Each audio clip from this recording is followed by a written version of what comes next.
빌립보서 강의 35번째 빌립보서 4장 5절 말씀 같이 하겠습니다.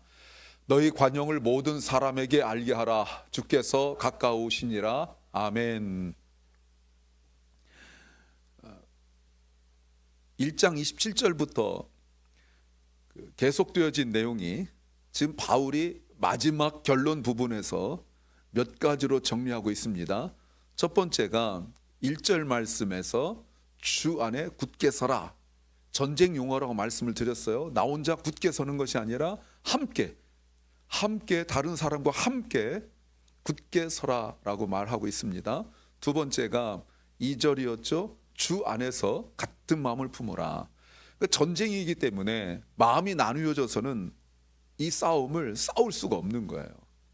내가 이 사람을 믿을 수 없는데 어떻게 전쟁이 이길 수 있겠습니까? 그러니까 서로 주 안에서 한 마음 품어라 이렇게 말하고 있습니다. 의견이 다를 수 있죠. 감정적으로 다를 수 있죠. 분명히 어떤 부분에 있어서 잘잘못이 있을 수 있죠. 그러나 주 안에서 같은 마음 품어야 된다라고 말씀하고 있습니다. 그리고 세 번째가 주 안에서 항상 기뻐하라 였습니다. 이미 앞에서부터 기쁨에 대한 이야기가 계속 나오고 있었는데 주 안에서 항상 기뻐하라 라고 말하고 있습니다. 오늘은 주 안에서 항상 기뻐하는 것에 포함된 내용이에요. 그리고 오늘 4절부터 9절까지 전체 바울이 마지막으로 또 권면하고 있는 내용의 그 처음이라고 볼 수 있습니다. 5절 말씀, 너희 관용을 모든 사람에게 알게 하라. 주께서 가까우시니라. 무슨 뜻이죠? 4절을 다시 보세요. 4절에 보니까 주 안에서 항상 기뻐하라. 내가 다시 말하노니 기뻐하라라고 말하고 있습니다. 무슨 말이에요? 주 안에서 항상 기뻐하는데 그 적용을 말하는 거예요. 내가 주 안에서, 이거를 다시 좀 이렇게 번역하려면 내가 주 안에서 항상 기뻐하기 위하여 무엇을 해야 되는가? 내가 주 안에서 항상 기뻐하고 싶잖아요. 주 안에서 항상 기뻐하고 항상 감사하고 그러고 싶잖아요. 어떻게 하냐는 말이에요. 그 첫 번째가 바로 오늘 본문이죠. 다시 5절 말씀 보겠습니다. 관용이란 말을 좀 더 설명을 드리겠지만 쉬운 건 아니에요. 그래서 이거를 적용해 보면 어떤 번역 성경에는 여러분이 친절하다는 것을 모든 사람이 알도록 행동하십시오. 젠틀네스를 카인드네스라고 해석할 수도 있다 그 말입니다. 관용이라는 것은 사전적 의미가 온유하고 너그러운 성품이에요. 잘 모르죠. 여러분, 온유하고 너그러운 성품이 뭐예요? 잘 몰라요. 왜? 우리가 잘 몰라요 그거를. 뭐 온유하고 너그러워 봤어야죠. 그걸 잘 몰라요. 다른 사람에게 쉽게 분노하거나 또는 판단하지 않고 인내하고 참아주는 것이래요. 내가 이래요라고 보여줘야 되는데 안 돼요. 그런데 고린도 후서 말씀 보겠습니다. 고린도 후서 10장 1절 말씀에 이렇게 말하고 있습니다. 너희를 대하여 대면하고 겸비하고 떠나 있으면 담대한 나 바울은 이제 그리스도의 온유와 관용으로 친히 너희를 권하고 라고 하면서 바울이 보여줬어요. 사실 관용이라는 의미 속에 그 온유가 포함된 의미라고 볼 수 있는데 온유와 관용을 나누면서 이미 내가 보여줬다고 말하고 있어요. 그런데 보세요. 그리스도의 온유와 관용이라고 말하고 있습니다. 무슨 말이죠? 예수님께서 성육신으로 이 땅에 살아계시는 동안 보여주셨던 온유와 관용이에요. 의로 바울이 너희를 권했다. 그러니까 예수 그리스도께서 성육신으로 보여주셨던 그 온유와 관용을 바울이 지금 고린도 교회에다가 이야기하고 그리고 고린도 교회에다가 또 이야기하고 있는 거예요. 너희도 이래야 된다라고 말해요. 그런데 여러분, 우리는 이것을 쉽게 볼 수 있습니다. 왜냐하면 우리가 바로 묵상에서 나왔어요. 묵상에서 그리스도인들에게 장로를 뽑을 때 장로가 가지고 있는 성품 중에 하나예요. 디모데전서 디모데전서 3장 3절 말씀 같이 읽겠습니다. 시작. 술을 즐기지 아니하며 구타하지 아니하며 오직 관용하며 다투지 아니하며 돈을 사랑하지 아니하며. 이게 장로예요. 장로에게 16가지의 조건이 있어요. 그 제가 말씀드렸지만 앞으로 차츰차츰 해나가는 게 결코 아니라고 그랬죠. 이런 사람을 뽑아야 된다고 말하고 있죠. 그렇다면 우리는 예수님이 성육신 때 보여주셨던 관용이 뭔지 몰라요. 아까 제가 말씀드렸잖아요. 우리는 이거 쉽게 못 봐요. 그런데 우리가 흔하게 볼 수 있는 게 바로 장로를 통하여 볼 수 있는 거예요. 그래서 뭘 생각합니까? 아, 장로는 이랬구나. 왜 같은 단어예요? 어디에도 이 단어가 쓰이지 않아요. 예수님에게만 쓸 수 있는 단어를 지금 바울이 뭐라고 말하고 있냐면 장로가 관용해야 된대요. 오직 관용하며. 어마어마한 거죠. 아, 예수님이 저러셨구나. 아, 그래, 바울이 저랬구나를 장로를 통하여 보는 거예요. 장로 얼굴 한번 보세요. 네, 바울이 이렇게 말해요. 5절 말씀에 다시 보시면 너희 관용을, 이젠 장로만이 아니라는 거예요. 모든 교인들이 your gentleness, 관용을 내가 관용해 가지고 있어로 끝이지 말고 모든 사람에게 알게 하라 라고 말합니다. 모든 사람에게. 이때 모든이란 말은 그리스도인이든 그리스도 아니든 모두 포함되는 말입니다. 성경에서 모든이란 말이 바울이 자주 쓰긴 하지만 모든은 예외가 없어요. 그러니까 너희 관용을 크리스찬이든 크리스찬 아니든 간에, 믿는 사람이든 믿는 사람 아니든 간에 모든 사람에게 알게 하라 라고 말합니다. 이게 쉬울까요? 이미 1장에서 바울에 대하여 사랑하여 복음을 증거하는 사람이 있었지만 바울을 시기하고 미워하고 바울이 로마 정부로부터 재판받을 때 아주 심한, 어쩌면 죽을지도 모르는 그런 재판 결과를 받도록 했던 사람들이 교회 내에 있었어요. 할례를 받아야 구원받는다고 주장하면서 교회를 어지럽게 만든 사람들이 교회 내에 있었어요. 유대와 순두교로 말미암아 교회가 어려움을 겪고 있었어요. 유대와 편에서는 순두교가, 순두교 편에서는 유대와가 마음에 안 들죠. 그런데 주 안에서 굳게 서고 주 안에서 같은 마음 품고 그리고 주 안에서 진정으로 기뻐하려면 모든 사람에게 관용을 베풀어야 돼요. 친절해야 된다라고 말하고 있어요. 이 중에는 교회를 핍박한 로마인도 있을 것입니다. 이 중에는 교회를 어렵게 만든 유대인들도 있을 것입니다. 교회 밖에서뿐만 아니라 아까 말씀드린 교회 내에 있는 사람들도 있을 것입니다. 왜 이래야 되죠? 왜 이런다고요? 4절을 다시 보세요. 4절에 보니까 그래야 주 안에서 기뻐할 수 있어요. 항상. 그러니까 나만 기뻐해서는 안 된다. 기쁨이란 단어는 나 혼자만 기뻐할 수 없는 단어예요.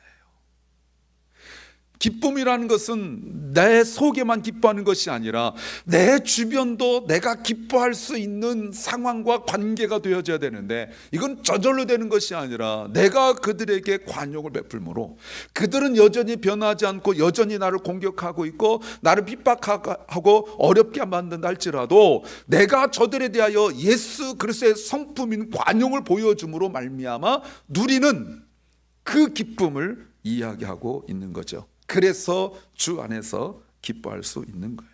왜 바울이 기뻐하라는 말을 이렇게 기뻐하라 반복했는지 여러분 아시겠죠?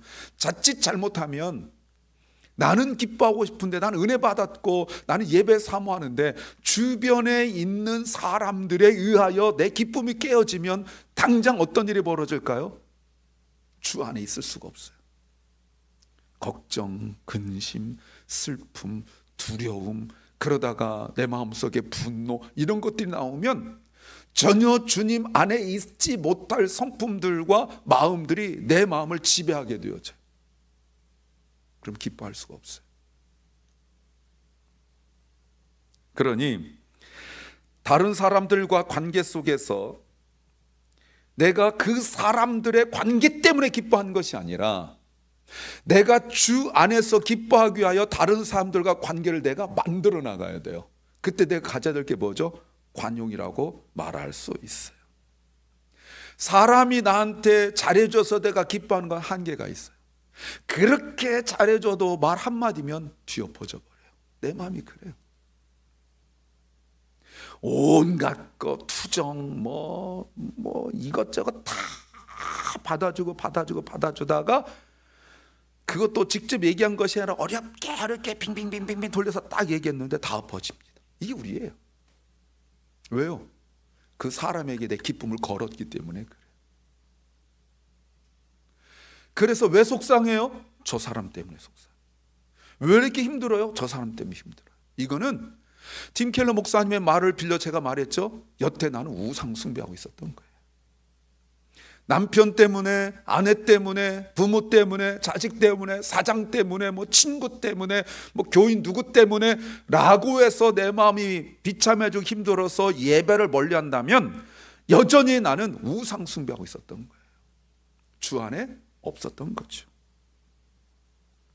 그래서 이 말이 무슨 말입니까? 주 안에 항상 기뻐하라. 너희 관용을 모든 사람에게 보여주라. 이 말은 너의 그 기쁨, 너의 그 마음, 너의 그 감정을 다른 사람에게 맡기지 말고 주 안에 있어야 된다. 이런 뜻을 가지고 있습니다.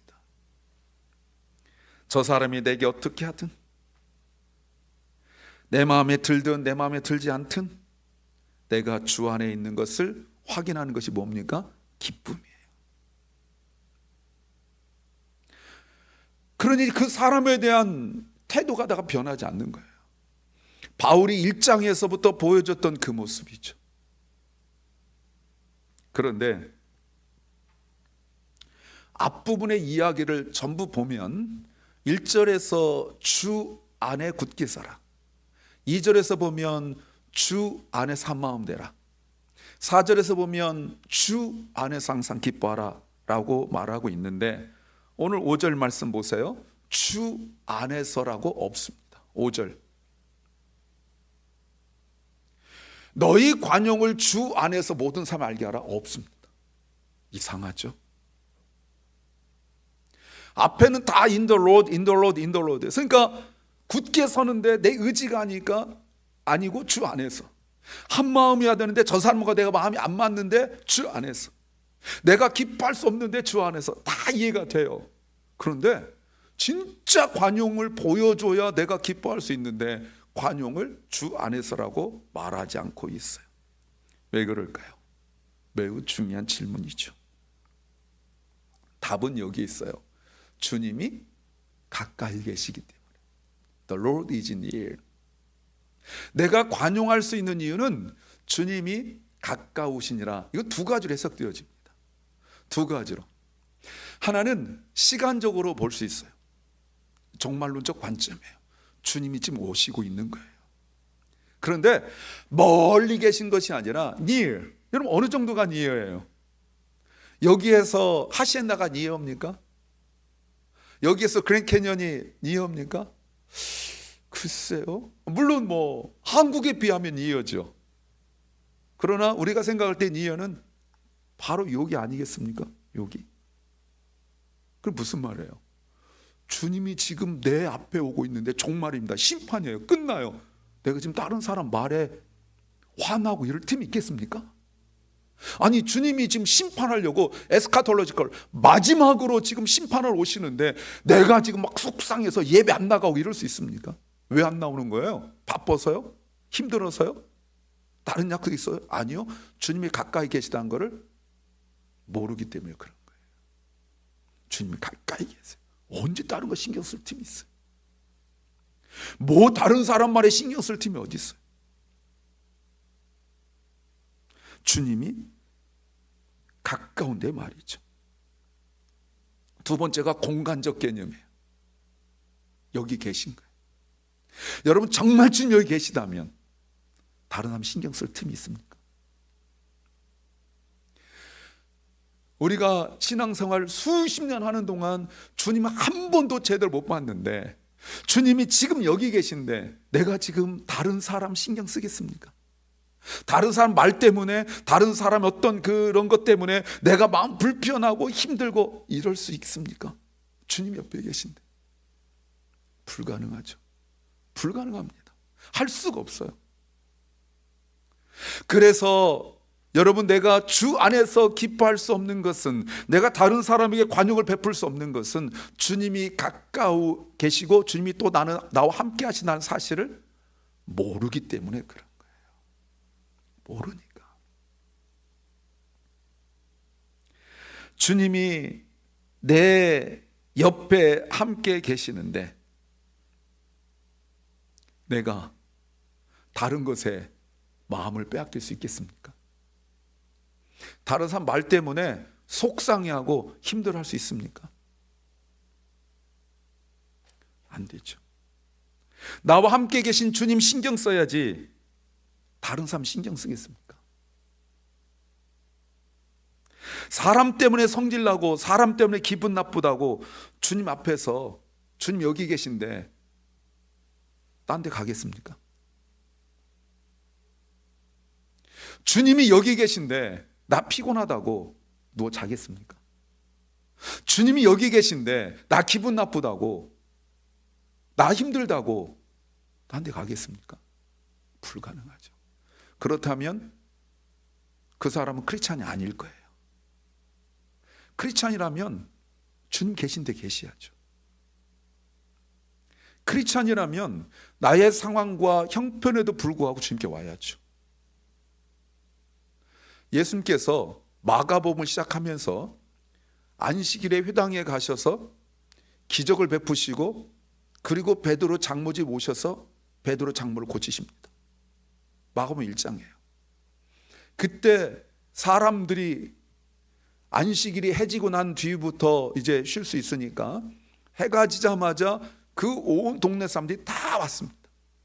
얼마나 많이 왔는지 몰라요. 주님이 그들을 다 일일이 다 고쳐주셨어요. 병든 것도 고쳐주시고 귀신도 쫓아주시고 이랬어요.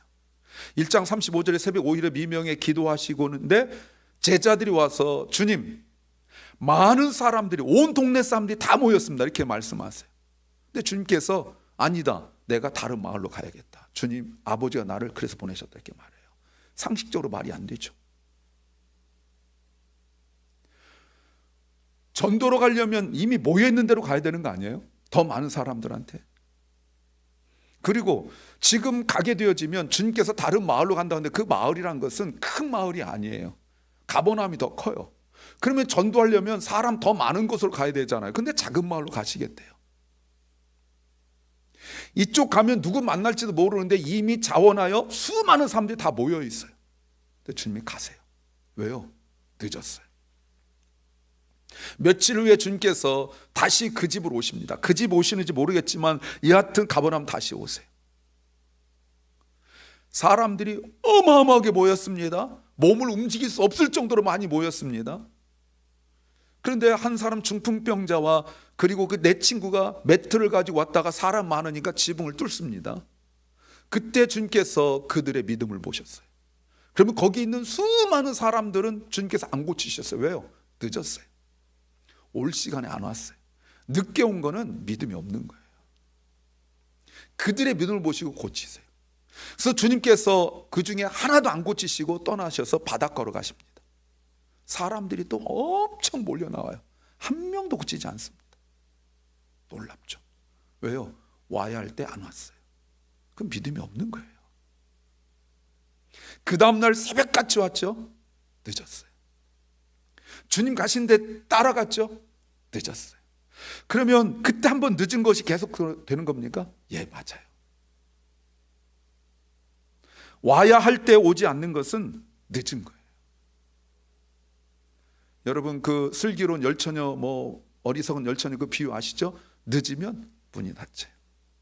주여 주여라고 분명히 주여라고 불렀습니다. 문이 닫혀요. 주님이 여기 계신데 다른 곳에 있다. 그렇잖아, 아닙니다. 주님 여기 계신데 다른 사람 때문에 속상해하고 분노한다? 그렇잖아, 아닙니다. 주님이 나와 함께 계시는데 주님 때문에 기뻐하지 못한다? 그렇잖아, 아니죠. 그 무서운 말이에요, 여러분. 그렇다면 여러분, 우리가 관용을 다른 사람들에 보여주는 것은 단순히 장로의 특성만은 아니라는 겁니다. 보세요, 여러분. 사람 때문에 성질나고 기분 나빠서 주님께 오지 않는다. 예배 빠지면 누가 좋아할까요? 성령께서 좋아하실까요? 주님께서 좋아하실까요? 마귀 사탄이 좋아하지 않을까요? 이사야 6장에서 이사야가 성전에 들어갔는데 텅 빈 성전에서 이사야 혼자 있었습니다. 근데 하나님께서 계셨고 천사들이 찬양하고 있었죠. 그 텅 빈 예배당을 보면서, 성전을 보면서 아마 이사야의 마음이 너무 힘들었나 봐요. 근데 주님께서 이렇게 말씀하시죠. 누가 우리를 위하여 갈고? 이사야가 제가 가겠습니다. 근데 주님 뭐라고 말씀하세요? 그들에게 가지 말고 다른 곳으로 가라고. 이들은 버렸다고. 주님 계신 곳에 와야 크리스찬이에요. 주님 계신 곳에 와야 그리스도인이에요. 사랑하는 여러분, 주님이 가까이 계신 것 때문에 기뻐하는 것이 매우 중요합니다. 주님이 가까이 계시기 때문에 기뻐하는 거예요. 저 사람 때문에, 내가 원하는 걸 가졌기 때문에 기뻐하는 것이 결코 아닙니다. 주님이 곧 오시지만, 또 지금 우리와 여기 함께 계시지만, 우리가 그러기 때문에 주님께 더 신경 쓰십시오.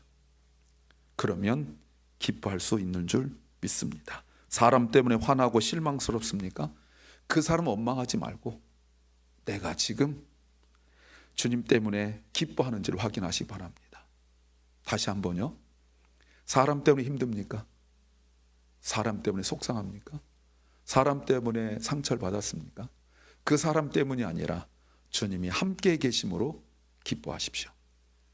기도하겠습니다. 주님, 우리에게 주님의 관용과 사랑을 나눌 수 있는 마음 허락하여 주시니 감사합니다. 우리 삶 속에서 모든 사람에게 주님의 온유함과 관용이 드러나게 하시고, 가까이 계신 주님 때문에 항상 겸손하게 섬기게 하여 주옵소서. 주님이 함께 계시는 임재를 의지하며 관용으로 주님의 사랑을 증거하는 삶을 살게 하여 주옵소서. 주님이 함께 계시기 때문에 우리가 이곳에 있고, 그래서 기뻐하게 하여 주시옵소서. 우리에게 끝까지 관용하시지만 곧 다시 오실 예수 그리스도의 이름으로 기도하옵나이다. 아멘.